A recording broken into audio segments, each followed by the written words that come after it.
Olá, Pet Lovers! Bem-vindos ao videocast da Pet Love. Meu nome é Thiago e hoje eu quero começar com uma pergunta para você.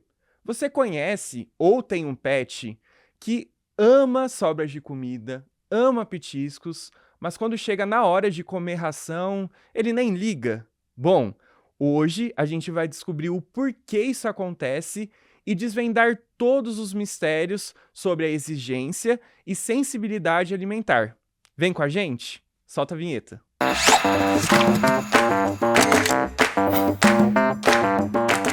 Bom, temos aqui hoje a doutora Amanda Arsoli.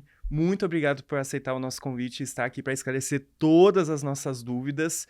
E agora a pergunta é, a gente quer saber um pouquinho de você, qual a sua formação e o que você faz na Equilíbrio. Perfeito. Inicialmente, obrigada pelo convite, né? Em nome também da Equilíbrio. Bom, eu sou médica veterinária, né, de formação e tenho especialização em nutrição de cães e gatos. E hoje, dentro da Equilíbrio, eu fico à frente da coordenação de capacitação técnica. Então, com foco em treinamentos, com foco em produção de conteúdos para o público da cadeia comercial, né? Então, atuo com todo o portfólio da Equilíbrio e também com as demais marcas que fazem parte do grupo da ADM, que é a empresa pertencente à linha Equilíbrio. Perfeito. E a pergunta do milhão, tem pets também? Tenho 3 pets que são os amores da minha vida, então são 3 Whippets que eu sou completamente apaixonada. Bom, vamos falar agora sobre nutrição e sabor? Vamos. A gente sabe que um grande problema, às vezes, né, dos pais e mães de pet, é daquele pet que é um pouquinho mais enjoado da ração e tudo mais. Como que a gente pode lidar com esse pet que enjoa fácil, né, com a ração, e ele tá pedindo... Será que ele deve estar pedindo algo extra ou ele tá pedindo um mimo? Como que a gente pode lidar com isso? Certo. Essa é uma dúvida muito comum dos tutores, porque a gente precisa entender a causa do enjoo, né?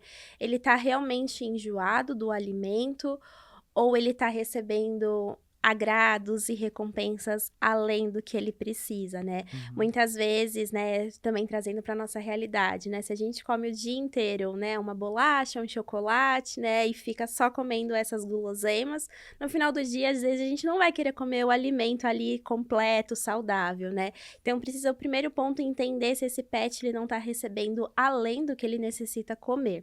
Acho que esse é um ponto muito importante, né? E com isso, ajustar essa dieta. E um outro ponto também é, às vezes, né, o tutor ele chega no atendimento e fala: "Não, mas eu realmente não dou nada", ele come só o alimento e ele continua enjoado, né. Vale entender se não tem o que a gente chama tecnicamente de sabotadores da dieta, né, se não tem Uhum. um idoso na casa ou se não tem uma criança, né, às vezes a criança tá comendo ali o lanchinho dela da tarde, dá um agrado ali, deixa cair um agrado e o pet come, e aí é mais uma questão de organização ali dentro da residência, né, que é super possível, para que o pet realmente coma só o que é realmente saudável para ele, para que ele não coma a mais do que ele precise. É. Um aspecto muito importante que você comentou é sobre esse tipo de alimentação, porque eu acredito que muita gente que tem pet é muito regradinha, dá tudo certinho, mas tem criança em casa, tem idoso, e aí às vezes tá almoçando, dá um petisquinho ali, como Uhum. se De nada iria alterar. sexta-feira, dia da Isso! pizza, uma borda de pizza, não vai acontecer Aham, nada. exatamente. E é engraçado que, assim, só um pouquinho daquela comida, parece que o paladar já muda drasticamente. Exato. Existe alguma explicação pra isso? Porque, às vezes, os pets só têm contato um pouquinho com aquilo. Não, mas eu só dei, por exemplo, um negocinho ali de pepperoni e ele já ficou doido, ele queria o pepperoni toda hora. Por que que isso acontece? Perfeito. É, esse é um ponto bem interessante, porque existem algumas raças, né, como exemplo, o Maltês, o Shih Tzu, que apresentam uma sensibilidade no paladar e muitas vezes eles se tornam mais exigentes e aí acaba indo, né, para uma dieta mais específica, mas às vezes quando recebe esse agrado, essa recompensa se torna recorrente. Mas é muito importante o tutor ter cuidado com isso, né, porque alguns alimentos nossos, eles são tóxicos, né, e isso pode se tornar uma emergência dentro de casa. Então esse é o primeiro ponto. E aí também entender, ele é exigente mesmo ou eu, como mãe de pet, estou fazendo um manejo incorreto, né? Então, qual que é o Uhum. ponto? Quando a gente pega a embalagem do alimento, é interessante entender que existe uma forma de armazenar o alimento. Se o alimento ele fica muito tempo exposto ali, ele perde a palatabilidade, né? Ele Uhum. perde aquela qualidade nutricional. É semelhante quando a gente abre um pacote de bolacha, biscoito, né? Não vamos entrar nessa Uhum. discussão, e deixa aberto, e aí quando a gente vai comer depois de um tempo, ela não tá mais crocante, né? E aí isso o tutor às vezes pode achar que o pet dele tá enjoado daquele alimento, quando na verdade o armazenamento não está correto. Então até no verso das nossas embalagens de equilíbrio, a gente coloca a informação que tem que ser mantido num local fresco, Uhum. arejado, distante de produtos de limpeza. E é muito importante colocar aquela porção do alimento, o animal ele tem que consumir ali dentro de um período de 30 minutos a 1 hora, e se ele não consumir, não é interessante deixar ali exposto à luz solar, né, porque vai ter perda de nutrientes importantes, então o pet não vai estar recebendo um alimento com a máxima capacidade que ele tem, de benefícios para a saúde do pet. Então é importantíssimo também entender se não existe um erro de manejo ali no armazenamento do alimento, esse é um primeiro ponto, né. E tentar evitar esses tipos de alimentos de origem humana, porque alguns são bastante perigosos, né, e aí às vezes ele vai se tornar seletivo, ele vai continuar, pedindo, quando na verdade a gente está também desbalanceando a dieta desse nosso amigo, né, do nosso pet. É muito interessante você falar sobre alimentos tóxicos, porque você, como médica veterinária, já deve ter presenciado algum caso de chegar um paciente que comeu o que não deveria. E quais são os alimentos, assim, principais que os tutores acabam dando pro pet achando que, não vai dar ruim não, vai dar bom, eu vou confiar aqui que tá tudo certo. E realmente ocorre uma coisa muito ruim e tem que chegar numa emergência veterinária.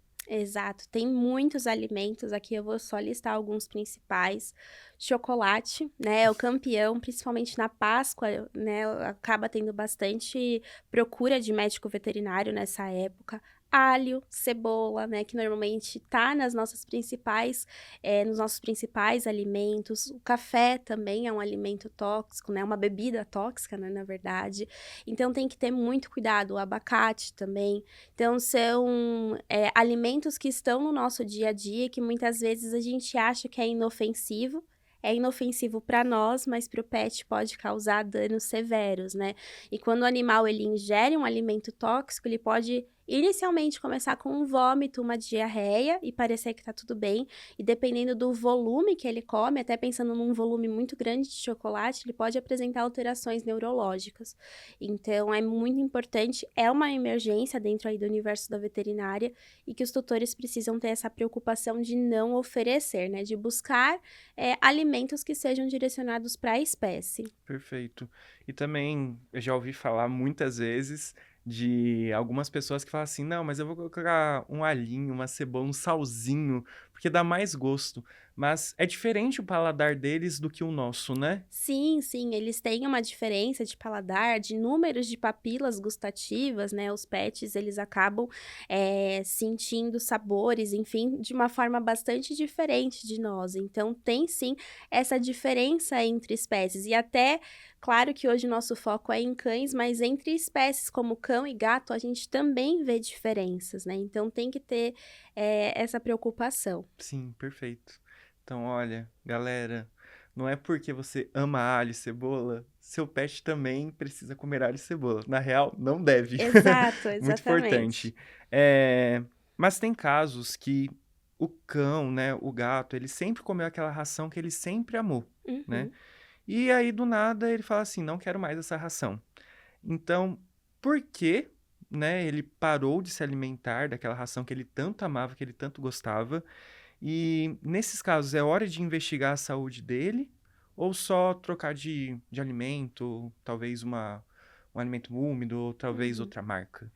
Não, é muito importante quando o pet ele diminui ali o volume de alimento que ele consumia ou realmente para de comer, buscar um profissional, um médico veterinário, porque precisa entender o que que esse pet tá passando, né, ele tá com algum problema de saúde, então o médico veterinário vai solicitar todos os exames necessários, né, exames de imagem, de sangue, para entender se tá acontecendo alguma coisa no organismo desse pet, né, e baseado nisso, vai direcionar um tratamento, vai orientar se é necessário ou não a troca do alimento. E quando a gente fala de troca do alimento, não é simplesmente trocar, né, que às vezes por falta de informação, o tutor ele compra o alimento, vai substituir pelo outro, mas não faz o que a gente chama de transição gradual, que é preparar o trato gastrointestinal para o novo alimento. Então, também nas embalagens dos alimentos tem a orientação de quanta, né, de qual que é a porcentagem do alimento antigo que deve ser oferecido para o novo, em quantos dias deve ser feita essa transição gradual.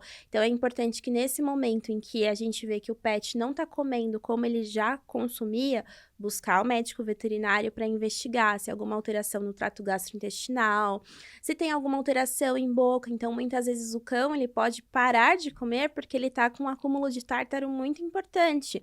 E aí, às vezes, uma limpeza de tártaro, né, um procedimento que o médico veterinário realiza, isso pode contribuir para que ele volte a comer normalmente, mas precisa ser investigado com um profissional. E um outro ponto importante é, às vezes, a textura do alimento, o formato, né? Então, o cão ele já não está se adaptando como ele se adaptava anteriormente, então buscar outra solução nutricional pode ser importante, né? Até um outro ponto importante é também oferecer o alimento em um comedouro adaptado para a altura desse pet. Legal. Então, essa é uma informação bem importante, né? Porque às vezes, principalmente cães idosos, né, já tem aquela dificuldade de chegar até o comedouro, e quando é um comedouro elevado ali na altura do ombro do animal, ele consegue consumir adequadamente o alimento. Então, ter toda essa preocupação, né? Então, pode ter vários fatores que levam realmente o pet a não querer mais consumir aquele alimento, e cabe a gente entender ali dentro daquele manejo. Perfeito. A gente entende que tem alguns pets que eles realmente têm um paladar mais refinado, que são mais difíceis para comer. Mas a gente também tem o pet que é sensível, né? Isso já é uma condição que precisa de um acompanhamento médico veterinário, já é um aspecto muito mais centralizado ali na saúde dele, né? E como que a gente pode diferenciar desse pet que só tá fazendo charme na hora de comer e de um pet que realmente é sensível? Quais são esses sinais que ele traz, que ele tem uma sensibilidade alimentar? Perfeito. São manifestações bem clássicas que a gente observa. Quando um pet é sensível, a gente vai principalmente observar alterações dermatológicas, ou seja, em pele e gastrointestinais, então vômito, diarreia, é aquele animal que fica nauseado, que recusa o alimento. E na pele, o que a gente observa? Muitas vezes lambedura constante, aquele cachorrinho que vai ter as patinhas mais amarronzadas e fica lambendo constantemente as patinhas, né? Ou às vezes ele para de comer para se coçar, ele se coça compulsivamente, ele se coça bastante, né? Acaba lambendo a barriguinha, a cauda. Então, esses são os sinais mais comuns que a gente vê quando um pet tem uma sensibilidade, né? Muitas vezes ele come aquele alimento, passou algumas horas, alguns dias, ele começa a se coçar, começa a vomitar, começa a ter episódios de diarreia, e a diarreia não cessa, né, com o medicamento, e aí é a hora de entender qual que vai ser o tratamento adequado. Perfeito. E existem algumas raças que têm mais chances de ter sensibilidade para que os tutores que estão aí tenham mais atenção e sejam mais detalhistas no cuidado com essa determinada raça? Sim, existem, principalmente maltês, shih tzu, né, falando de cães de porte pequeno, a gente não pode tirar também de cena o cão sem raça definida, né, que é uma mistura aí de raças, então também ele não foge, Isento, né? ele não tá isento disso, mas essas acho que são as principais raças. Yorkshire também a gente vê bastante, Bulldog francês, Bulldog inglês, são raças que a gente acaba observando essa sensibilidade. E tem um período característico de tempo, assim, que eles começam a manifestar essa sensibilidade? É muito cedo ou quando eles já são mais adultos? Como que funciona isso? Normalmente é quando é um animal de filhote para adulto que a gente observa, então ali numa fase jovem da vida do Uhum. animal. E aí vamos falar sobre a equilíbrio, que tá aí com a linha sensível, que é especificamente para esses pets que têm sensibilidade. E o que faz nela ser tão especial que fazem até esses cães que têm paladar super exigente gostarem tanto dela? Perfeito, acho que muitas coisas, né, então aqui eu vou fazer um resumo de todos esses benefícios. Esse alimento ele é completo, balanceado, ou seja, o animal ele não precisa de nenhum outro, né, se ele está saudável, de nenhum outro suplemento, ele é a nutrição completa, é um alimento que está inserido no segmento super premium, que vai oferecer tudo que há de melhor dentro do universo. É um alimento que traz, né, essa fonte de proteína exclusiva, que é o cordeiro, e que normalmente é uma fonte mais nobre de uma proteína, e aí normalmente com esses cães que apresentam sensibilidade, trabalhar com uma proteína nova, que ele nunca consumiu, é interessante. E a gente sabe, como eu destaquei, que problemas de pele também podem aparecer, né, então é um alimento enriquecido com vitaminas, com minerais, com ingredientes que promovem ali o cuidado da beleza da pele, da pelagem, né. É um alimento altamente palatável, que usa ingredientes nobres, que traz também esse selo Beta Biofactor, que é a inclusão da beta-glucana purificada, que tem uma ação de multibenefícios que a gente chama. Então, Uhum. auxilia na imunidade, auxilia na musculatura, traz diversos benefícios, é uma fonte de fibra, então é um alimento bastante completo que vai auxiliar que esses cães que apresentam paladares mais exigentes aceitem aí com uma aceitação extremamente alta. E eu acredito que vocês devam receber vários feedbacks, né, de tutores que trocaram a ração pelo equilíbrio. E quais são os principais benefícios que esses tutores mencionaram para vocês que fizeram toda a diferença na qualidade de vida do pet deles? Primeiro ponto, a aceitabilidade, né, um alimento altamente palatável, então que o pet, após ali a transição gradual, aceita muito bem, consome muito bem. As fezes, né, endurecidas, com volume adequado. A pele, pelagem, que é algo ali visível, que o tutor vê todos os dias, né, ele vê ali uma pelagem mais brilhante, pelagem sedosa. Até retomando essa questão das fezes, né, é um alimento que ele é para ambiente interno, ou seja, ele traz o extrato de yuca, que é um ingrediente que reduz o odor das fezes, e que hoje a gente sabe que com a verticalização das cidades, as pessoas moram em apartamentos, ou às vezes até mesmo em residências, mas não quer ali o forte odor das fezes, e esse ingrediente vai contribuir. Além disso, a preocupação com a saúde oral, então tem o hexametafosfato de sódio que vai ajudar a diminuir a formação do tártaro, então é um alimento bastante completo aí com vários benefícios para o pet. Perfeito. Uma dúvida muito grande, dos tutores de pets é como saber se realmente o pet está sendo bem nutrido, sabe? A gente sabe que a Equilíbrio tá trazendo essa linha sensível que é incrível, mas muitos tutores ainda não encontraram a ração perfeita para o seu pet, etc. É complicado você identificar quando um pet, sente falta de algo a mais, de algo nutricional no dia a dia dele? Certo. Se esse animal, esse cão, ele consome um alimento que está descrito na embalagem, e, por exemplo, na Equilíbrio está destacado no verso da embalagem como um alimento completo e balanceado, e esse cão está saudável, ele está recebendo a nutrição completa, ele está recebendo todos os nutrientes que ele precisa. Mas muitas vezes a gente sabe que os tutores eles acabam associando com petisco, com outros alimentos que fazem um desbalanceamento da dieta. E aí isso acarreta em problemas. Então, aí precisa entender qual que é a dieta que esse animal que ele está recebendo, quais são os alimentos que estão sendo oferecidos e fazer uma formulação adequada. Mas quando a gente fala de um alimento que está inserido no segmento super premium, que vem descrito na embalagem, alimento completo e balanceado para cães adultos, filhotes, de acordo com o estágio de vida, e ele tá saudável, né, fisicamente, ele tá recebendo todos os nutrientes que ele precisa, ou seja, não tem a necessidade de uma outra suplementação, de um medicamento. Claro que se o médico veterinário orientar algum medicamento por algum motivo, é porque ele está analisando aquele caso individualmente. Mas o alimento, quando está descrita essa informação, o tutor ele pode ficar tranquilo que ele está investindo em um alimento que vai nutrir completamente o pet dele. E tem algum sinal, doutora, que pode mostrar que ele não está sendo beneficiado no alimento que o tutor está oferecendo hoje para ele?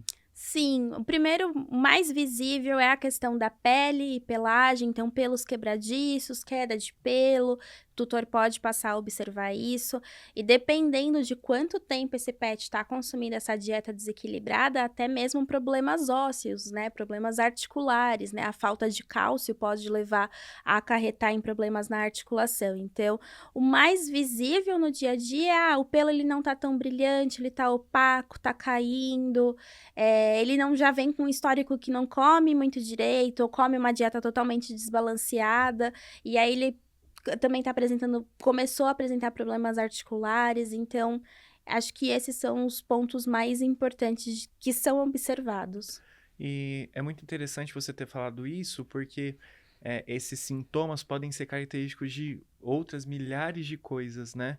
E às vezes o tutor, por às vezes falta de conhecimento, ou também por acreditar muito no que os outros falam, acaba recorrendo a Google, acaba recorrendo a pessoas que não entendem muito bem do assunto e deixam o médico veterinário lá no final das opções.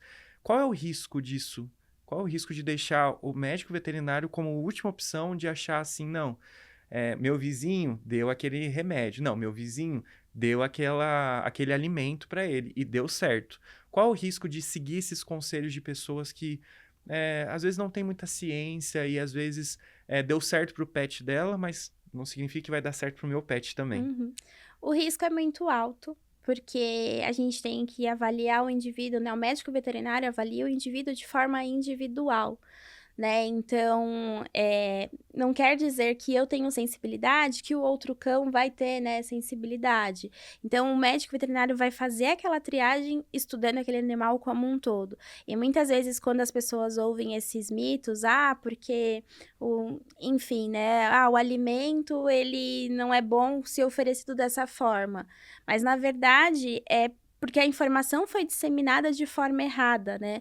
Então é sempre importante buscar um profissional capacitado, um veterinário que ele vai orientar desde a quantidade de alimento a ser oferecido, porque o alimento não pode ser oferecido à vontade, porque isso a longo prazo vai gerar ganho de peso no cão, até como armazenar o alimento, enfim, entender o animal como um todo. Então o risco é muito alto quando não se tem a orientação correta de um profissional. Então sempre buscar a orientação daquele profissional que estudou, que entende aquela espécie, as necessidades e particularidades da espécie em questão.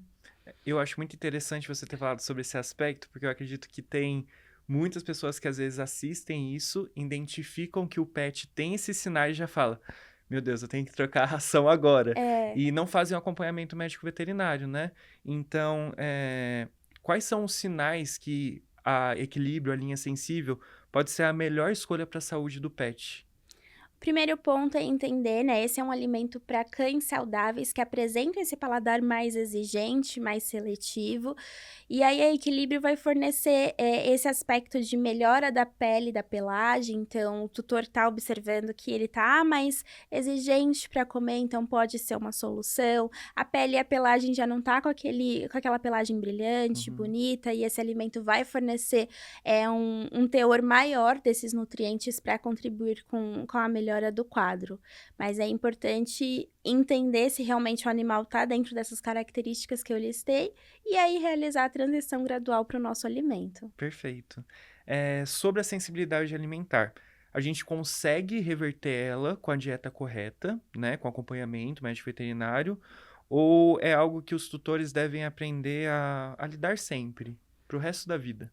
É algo que com tratamento o animal ele fica estável, né, então não é uma doença que a gente vai achar a cura dela, mas com o alimento correto, o animal ele consegue se manter saudável pelo resto da vida dele, né. Aí a gente já tá falando de um quadro que o animal ele foi realmente diagnosticado como uma Uhum. sensibilidade alimentar, que tecnicamente a gente chama de reação adversa ao alimento, e realmente ele tem que consumir unicamente o alimento prescrito pelo médico médico veterinário, que é o que a gente chama de alimento coadjuvante, que é o hipoalergênico, né? Então, aí ele vai passar o resto da vida dele consumindo aquele alimento e única e exclusivamente aquele produto, sem petisco, sem agrado, sem recompensa. É um pouco chocante quando a gente fala isso, mas é necessário para o bem-estar do pet. Mas aí é um momento em que o médico veterinário vai prescrever, vai orientar e vai supervisionar esse tratamento, porque não é simplesmente trocar o alimento. Existem etapas desse tratamento, exames específicos que ele faz até ele chegar realmente no diagnóstico. Seu animal tem sensibilidade alimentar e agora a conduta é essa. E o diagnóstico é difícil, doutora, para chegar e falar assim, não, seu cão, seu gato tem sensibilidade alimentar. Como funciona? Não é difícil, funciona tecnicamente a gente chama de teste de provocação, então a gente vai oferecendo alimentos ali e provocando para ver se o animal ele apresenta alguma resposta adversa à ingestão daquele alimento, mas o diagnóstico ele leva um tempo aí, cerca de 8 semanas, então o tutor ele precisa ter um pouquinho de paciência nesse momento, porque realmente o pet ele vai apresentar algumas respostas até que o médico veterinário consiga confirmar realmente o seu animal tem esse problema, né, essa enfermidade, o tratamento vai ser dessa forma, se necessário ele vai entrar com uma prescrição de algum medicamento para suporte, mas é um diagnóstico que vai levar um tempo, mas que o animal fica super bem, né, quando a doença está estabilizada. Perfeito. E aí você disse que tem que ser somente aquele tipo de alimento, né? Ou seja, Isso, se eu tô oferecendo equilíbrio, linha sensível, só vai ter que ser equilíbrio, linha sensível. Não isso. pode mesmo nenhum petisquinho a mais? Infelizmente não, porque realmente se a gente oferece um petisco a mais e ele apresenta uma resposta de coceira, de vômito, diarreia, a gente não vai saber confirmar de onde veio esse quadro, né? Se foi realmente do alimento ou se foi daquela banana que ele comeu, daquela borda de pizza. Então, no caso, a equilíbrio, né, sensível, esse alimento ele é unicamente para animais que estão saudáveis e que apresentam esse paladar mais exigente. E quando a gente fala de um animal que ele foi diagnosticado com reação adversa, aí ainda é mais importante não ter nenhum tipo de agrado e recompensa, porque senão a gente não consegue concluir o diagnóstico do que está causando aqueles episódios de alergia recorrente ou de vômito e diarreia. Doutora, muito obrigado pela sua presença. Foi extremamente esclarecedor tudo que você disse hoje pra gente. E é importante, de novo, salientar que toda troca de ração precisa de um acompanhamento médico veterinário e precisa ser feito de uma maneira correta e gradativa, né? Exatamente. Então, a gente sempre orienta que o médico veterinário que faça essa orientação, né, recomende a quantidade de alimento, ele prescreva ali, né, se for necessário a prescrição de um alimento coadjuvante e acompanhe, né, acompanhe com exames necessários, com acompanhamento regular, né, no veterinário mesmo para exames físico, mas sempre tem que ter o médico veterinário ali como um parceiro, como um colega da vida. Muito obrigado pela sua presença, doutora. Imagina, eu que agradeço e, né, conheçam mais sobre o nosso produto, né, quem tiver interesse, nós temos a rede social Equilíbrio, para que você possa conhecer, né, você, tutor, conhecer mais sobre os nossos alimentos. Pet Love!